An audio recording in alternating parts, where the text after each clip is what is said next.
उम्र के इस पड़ाव पर भी सूर्य नारायण जी अपने बेटे को लेकर अब तक सेटल नहीं हुए हैं, क्योंकि करण अब बड़ा जो हो गया है।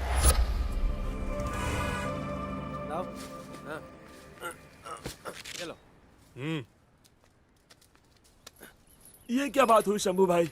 कल रात ही मैंने कहा था कि इतने सस्ते में मैं नहीं बेचूंगा। कल रात को ही सारे रेट्स गिर गए। अगर मंजूर है तो रख, वरना जा। ऐसा है तो मैं तुम्हें नहीं बेचता।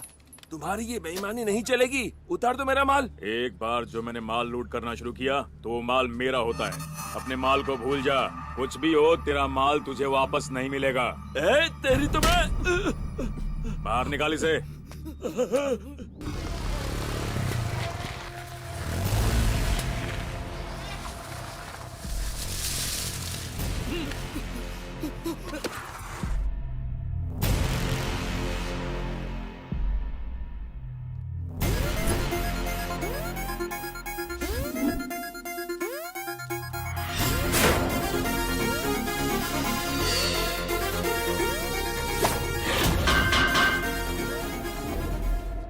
सुनो बेटा, क्यों फालतू के झंझट में पड़ रहे हो? हमें डॉक्टर के पास जाना है। अरे रुको ना अंकल, जब सामने झंझट हो तो सेटल करना तो बनता है।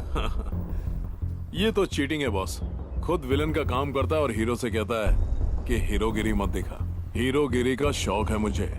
अरे कोई जरा समझाओ इसको। चल अब इसके पैसे दे दे, वरना क्या कर लेगा बे? तू इसे जानता नहीं है, कुछ भी कर सकता है। पंगा मत ले बेटा, अपने सटके हुए दिमाग का गुस्सा अटक ले और चल यहाँ से। लेके जा इसको, गलत जगह अटक रहा है। अटक तो गया हूँ। जब इस हाथ में खुजली होती है ना, तो समझाने का फायदा नहीं है। अब अच्छे बच्चे की तरह इसकी बात मान जा। इसकी पेमेंट भूल जा। हाथ में खुजली हो रही है तो स्प्रे लगा। स्प्रे से कुछ होता नहीं यार, ट्राई किया मैंने। तो सपाट लोशन लगा कर देखना। सपाट क्या, सपाट भी लगा, कोई फायदा नहीं हुआ। तुझे सपाट करूं क्या?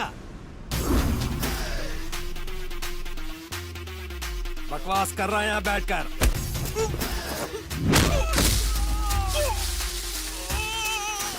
मिट्टी में मिला दूंगा, गुस्सा ना दिला तू रे, कहीं का ना छोड़ूंगा, पंगा ना तू मुझसे ले।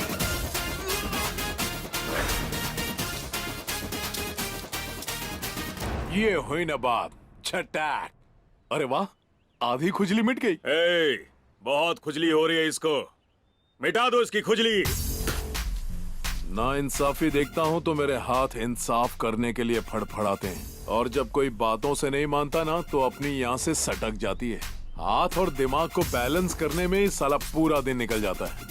एक तो तू उसका पैसा नहीं दे रहा है, वो मांग रहा है तो तू उसे मार रहा है। इतना बड़ा शरीर है तो थोड़ी सी तो अकल रख। सोच रहा हूँ क्यों ना अब मैं बाकी की खुजली का इलाज तेरे साथ ही कर लूं।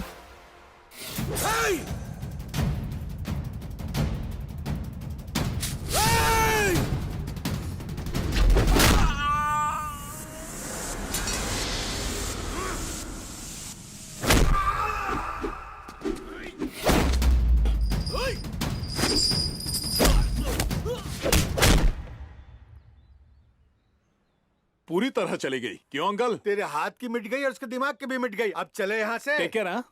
ओ हे मिर्ची पगले।